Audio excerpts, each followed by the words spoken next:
In this episode of the Hill Country Podcast, I have back with me Don Frazier. Don is the head of the Texas Center at Schreiner Institute. We talk about his travels, his work with the school textbook, curriculum, and what's going on at the Texas Center. The Texas Hill Country is one of the most beautiful places on earth. In this podcast, recent Hill Country resident Tom Fox visits with the people and organizations that make this one of the most unique areas of Texas. Join Tom as he explores the people, places, and their activities of the Texas Hill Country. Hello, everyone. This is Tom Fox, back again for another episode, and I'm thrilled to have back with me Don Frazier from the Texas Center at Schreiner University. First of all, Don, welcome back. I'm glad for the invitation. It's always fun to have conversations with you. Scoot up just a little bit. It's been a while since we had a visit, and you have been the traveling man. Traveling man. I've been all over the state. I've been spending a lot of time in Austin. I've been spending a lot of time everywhere between Kerrville and Jefferson, Texas, the Woodlands, back to here. Yeah, I am putting some miles on the truck. As the old song says, I have seen miles and miles of Texas. And before I completely digress, I'm going to digress into the only international border inside the United States that I have ever been aware of that you put up on your Facebook post. Could you tell us why is there an international border inside the United States? You bet. So it's easy to tell the difference between one country and the other when you're divided by a river. So when the Republic of Texas was created in 1836, the United States needed to figure out where the boundary was between the United States and the new. And it was good as long as you went along the Sabine. But when the Sabine makes that northwestern track into the interior of Texas, they had to draw a line that went from that bend all the way up to the Red River in Arkansas. So they marked it. They marked it with these granite pylons that said RT on one side and US on the other, and set up this string of pylons in 18. Most of them have been carried off or disappeared or fallen over. One fell into the Sabine, the first one, actually, the one that sets the line. But there's still one that exists, and it's near the small town of Deadwood, Texas. And it is a relic of a bygone era. And I believe you think this is, if not the only, certainly one of the very few internal international markers inside the United States. I think there may be one in Alabama. So we started looking around, and we think we found one in Alabama, but as my colleague said, it's much smaller. So, of course, the Texas one is big and has a lot of words on it. Anyhow. You took a trip to Scotland, I think, in June. I did. Shared a little bit of your trip on Facebook, so I was able to follow you. Tell us a little bit about that experience. All right, so Schreiner University has Presbyterian roots. And one of the things that they're very intentional about is letting everybody understand what those Presbyterian and Scottish roots mean and what's it look like when you have a Presbyterian tradition. So we actually went and followed in the footsteps of Scottish Reformationists and learned a lot about the Reformation in Scotland. And it's a pretty brutal affair. There was people taking their religion very seriously back in the day in the 1500s and into the 1600s. You go through Edinburgh and there's a line of rocks with a big cross in the middle of it. It says, yeah, this was where we used to burn and hang heretics. I'm wondering how many Americans could really go along with the idea of burning and hanging heretics or facing those sorts of consequences for being a nonconformist. Anyhow, it's pretty interesting. So we spent a lot of time looking at places where John Knox preached, since he was really the principal leader of that Scottish Reformation. But we also spent 3 days on the island of Iona. And Iona is best understood as one of the thin places. So there's a tradition, especially in Celtic Christianity, that there are places on earth where heaven and earth overlap. And you can almost step into the infinite through these thin places. Certainly, heaven is near. And Iona is one of those. It was where St. Columba started really to reintroduce Christianity into Western Europe after it had been by and large wiped out by barbarian invasions. And so he decided that he would follow the white martyrdom, and the white martyrdom is essentially exile. So you have red, white, and green, I think. Red is the bad martyrdom. That's where you get martyred the hard way. White martyrdom is I'm just going to move off and live on a remote island and develop a Christian community there, and it's still going strong to this day. And so we spent 3 days there, and that was pretty remarkable. It's a remarkable place. I just finished a study of the book of Revelation, and that was written by a Christian martyr who was exiled. Yeah, absolutely. St. John of Patmos. Yep. That's a long tradition in the Christian church. That's exactly right. So Columba exiled himself to Iona, and from there, essentially, Christianity was nurtured and then makes a comeback. So what were a couple of the personal highlights for you on that trip? Whew. There was a lot of single malt Scotch whiskey that I had to try until I found one I liked. And it turns out of the 5 different kinds of single malt, I'm an island guy. That's what I brought back as a souvenir. Being at the beach at what they call St. Columba's Bay, where he landed on Iona, was important for me. There's a tradition there amongst the Iona community, which still operates out of the historic church there at Iona, that you go to St. Columba's Beach and you put all the stuff that just aggravates you and all the baggage you've got from your past, and you place it all on a rock, metaphorically speaking. You don't take a Sharpie out and write it all down. I'd have to have a really big rock for that. But anyhow, metaphorically, you place it all on this rock, and then you toss that rock over your shoulder into the ocean. And then without looking back, you walk away from that bay. And you pick up a rock along your way, and upon that rock, you put all your hopes, dreams, and aspirations, and you carry that rock with you into the future. And I said, that's a hokey ceremony, private observance, but it was actually pretty liberating. It was pretty cool. So I didn't know I would experience that when I went to Scotland, but I'm glad I did. Let's maybe bring it back a little bit closer to home now, because you Sure. also had the opportunity to spend some time in our state capitol. I've been spending a lot of time in our state capitol for the various projects I'm involved in. Most recently, I was there working with the Texas Education Agency and the State Board of Education. I'm one of the content advisors for the redo of the TEKS, which is Texas Essential Knowledge and Skills, which essentially tells school teachers what they should be teaching in grades K through 12 in the state of Texas. Now, I'm a social studies content advisor, so I did a lot of reviewing of content that would be going on in elementary schools, how they're teaching history there, but also junior high and high school, and specialty courses too, ethnic studies courses. So I've done a lot of reading about all those different topics, and so the content advisors really have no particular power. We just have opinions that are informed opinions, and we read how it's done now. We make recommendations for how we would do it if we were king of the universe, and we make those recommendations, and then all those recommendations get filtered over to work groups. And working groups are actually composed of citizen volunteers. A bunch of them are educators. Some of them are just interested individuals.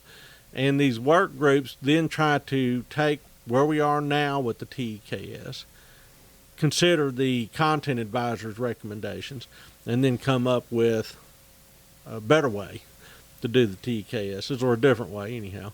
And so that's the process we're in. But last time I was in Austin, it was the first reading of the recommended changes. And they're pretty radical. It's a big change in the way we're approaching social studies in K through 12 across the state of Texas. So I feel the burden of that responsibility keenly. Now, that said, I can't make it happen or not happen. I can just make recommendations. But I like a lot of what I'm seeing. In some of your social media posts, you spoke about the process and how intrigued you were with the process. Yep. I was wondering if you maybe expound on that a little bit. That's how the sausage gets ground, that's for sure. And I didn't know. You send your kid off to school, and you don't know why it is they're learning what they're learning, when they're learning it, where they're learning it. You take all that for granted. For the first time in my life, I started thinking, wait, somebody makes these decisions, and what is that decision process, and who are these people? And that was what I found to be very intriguing, is exactly how that process works. And frankly, it's got a lot of moving parts, and it's got a lot of people with their fingers in the process. And some would say, my gosh, this is the most cumbersome thing I've ever. I don't think that. I think it is. Let me back up. It is a little cumbersome, but it is ultimately extraordinarily democratic, small d democratic, because there's a lot of citizens' voices involved. So it's not just some elected or unelected bureaucrat that is bringing down the rules from on high. There's actually input by fellow Texans on how we ought to teach our young Texans. And I was encouraged by that. I was watching the Republic work, and that's rewarding. I'd really never seen the mechanics of it before, and to be part of it's been quite the honor. Well, let's pick up on one unique aspect of Texas K through 12 education that you've talked about. I certainly have experienced in my life, and that's when Texas history is taught. Yep. So I was taught Texas history in the 7th grade. You Used bet. to be called junior high. Now it's middle school. Yep. We were taught Texas history before we got to American history. Yep. And didn't quite understand that at the time, but as a student, it completely synthesized and fired my interest in Texas history, which was pretty significant up to that. I have heard you talk about the importance of communicating the values that make this state great. Yeah. And when is an appropriate time to do that? Is it 4th grade? Is it 5th grade? Is it 6th grade? Is it 9th grade? And someone settled on 7th grade. Yeah. So I was wondering if maybe we could talk about how not that decision was made, but how all of those factors would go into something what might seem as innocuous as when to teach a subject. Yeah, it's called scope and sequence. What all do we teach and when do we teach it? And when I first started this process as an advisor, I was stunned that there were other advisors that wanted to abolish Texas entirely, so that we shouldn't teach it at all. And I said, what's your thinking behind that? They said, it's very valuable time, instruction, that we shouldn't be giving up to local history, real estate. My response to that is, I think that we ought to slow drip Texas K through 12, a little with every grade. And the thing that has always struck me is that history is really a great story, and there's a great narrative. But if you do it episodically like it's done now, 7th grade Texas history comes before 8th grade U.S. history, so you're trying to figure out, how's all this fit? Texas is treated as a one-off. And I can tell you from extensive conversations with school teachers, it becomes the class, since it's not tested, where you sometimes put your teachers that are nearing retirement, or maybe Coach? Oh, that's the old joke, is the history teacher's first name all across Texas is Coach. But you put some, and there's some great coaches that have taught Texas history, but since it's not tested, you put your teachers there that are heading for the exits, or maybe a life science teacher that ends up becoming surplus, so you got to put them somewhere. So you throw them in Texas history. My girls had, instead of 1 year of Texas history in 7th grade, they had half a year, and then the second half was how to work Microsoft Office, keyboarding. Other school teachers told me, look, yeah, we're supposed to teach Texas history in 4th grade, but if the principal says we're behind on our STEM conversations and our STEM instruction, then guess what gets taught? It's STEM. It's not 4th grade Texas history.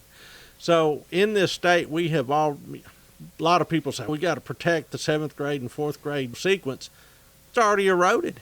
It's already gone. And what I liked with this new proposed TEKS is that, in fact, we drop Texas in intentionally K through 2.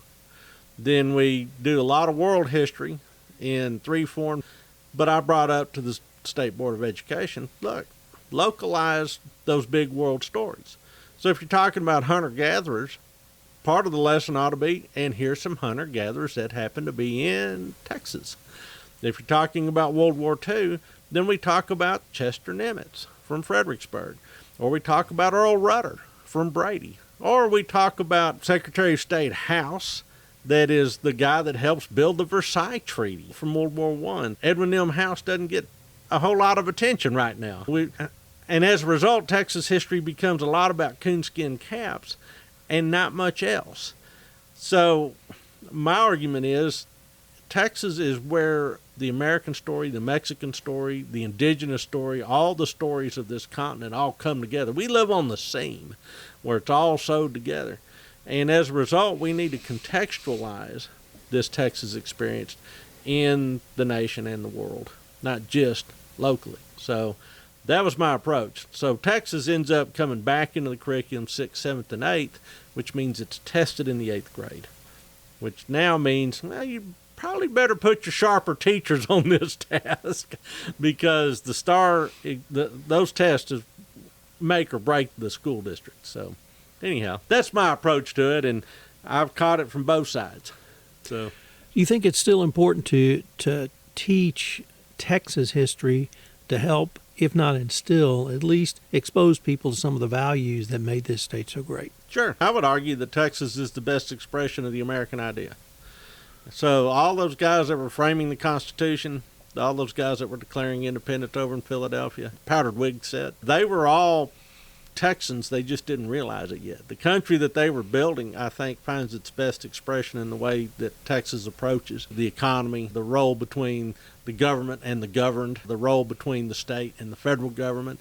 I think Texas is where we get it. And as a result, I think that's extraordinarily important to pass on to the next generation. That if you want to know what makes America great, just look around. You're living smack dab in the middle of it, kids, because we're organically multicultural, and that all of the different cultures that are here all help inform this really robust society that really rallies around a common sort of identity without being forced into it. It's a natural affinity, even though by all the old rules of tribalism, we shouldn't get along. You start playing the right music and you start passing out the right beer, and all of a sudden we're all Texans. And everything else that used to divide us is not nearly as important. So I would like to see that curriculum emphasize the glue and not the solvent. And so much of what's going on in the world today is all about dividing and melting it all down. And I'm thinking, now let's build it all up. Let's figure out how we can be builders instead of deconstructionists. Is the process around TEKS ongoing, and do you anticipate additional involvement down the road? I suspect that people will still ask me for my opinions, and they'll bring it to a vote in November. So this is not set in stone. There's a lot of people that are very interested in having their voices heard. You go to the public hearings, and the room is full. And it's full of butchers, bakers, and candlestick makers. It's all across the state. And there's people that are absolutely determined that if we don't teach Texas history exactly like we've taught it up to this point, even though it's not clearly being taught in some classrooms, even though it's required, which is an odd conundrum for me, that this is just the decline into the abyss, and they feel very invested on that. Others are absolutely convinced that if we teach history in any way, shape, or form, we're probably going to distort it and whitewash it. You've got people on the right, you got people on the left that are very suspicious of any time you change anything. But when I talk to the folks that are in the trenches, that are the practitioners, they say, as it stands now, the TEKS are a mile wide and an inch deep, and you can't get it all done. It just becomes a political process with a bunch of name dropping and episodical things, and the kids emerge going, I don't know what the story is. I know all the letters, but no one's taught me how to put the letters into words into sentences and sentences into paragraphs. So what we've left them with is just a bunch of jumbled letters. So what I like from the recommendations now is that it looks like we'll reconnect that narrative. Now, whether or not it survives this political process, anybody's guess. I can't make it happen. All I can do is suggest. Let me turn now to the Texas Center and maybe ask you what are 2 or 3 of the things you're going to be working on in this fall, or maybe even in 2023. Yeah, in 2024 and ad infinitum. One of the things, if I'm passionate about how history is taught, teaching history, then I think it's incumbent upon us to build lessons and curriculum that teachers can, especially if we do this massive an overhaul of the TKS, because this is how it'll affect people practically. So let's say you're a 4th grade teacher and you've got all your lesson plans for Texas history. 4th grade all of a sudden becomes the second of a 3-course sequence in world history. You're unprepared. And then all of a sudden the dictum comes that you need to drop Texas history into this world history course as well. You're not really sure how Fess Parker as Davy Crockett fits into the world history mix. Texas Center can help you with that. And so I've actually engaged with some curriculum development folks that I've known, and we're thinking of interesting and exciting ways to drop Texas in K through 12. Now, we're calling our curriculum E Pluribus Texas, out of many, Texas, and we're going to continue building that body of curriculum and make it available to the school teachers of Texas into the future. So that's part of it. There will be training that goes along with that. We'll have teachers on campus. We'll do teacher workshops. We'll issue continuing education units, CEUs, so that they can get their in-service hours locked in. And that'll be one major effort that we're pushing. Do you have any other trips planned internationally even? I do. So next year we are taking a pilgrimage to the hometown of Charles Schreiner, the founder of this school. Alsace-Lorraine? That's right. We're going to Alsace. And while we're over there, we're going to go to Normandy. We're going to go stop off at Le Havre and see where the Shriner's boat left. We'll go to Bastogne, Meuse-Argonne. I'd really like to go see the battlefields where Sidney Baker, Earl Garrett, and Francisco Lemos all paid the ultimate sacrifice. So it'll be a combination battlefield crawl, vineyard crawl, boat ride on the Seine. It'll be France, but with some local attractions that localize it back to Kerrville and the hill country. And that's the kind of traveling I like to do. So we'll do that late May, early June. Don, unfortunately, we're near the end of our time for this episode, but it sounds great, and I look forward to continuing this conversation. Anytime, you ought to come to France with us. All right. This is Tom Fox again. We're going to link to Kenneth O'Neill's website and his book and LinkedIn profile in the show notes. So I hope you will check all of those resources out. He's got some really great ways for the compliance professional or other business executive to look at things. I hope you will join me for another episode of the Hill Country Podcast. I'm preparing some fall episodes, and I know you will enjoy some of the upcoming guests as I explore the people, places, and things in what I think is the most special part of Texas. The Hill Country Podcast was recently honored with Communicator Awards in Storytelling and Best Local Podcast. Thanks for listening.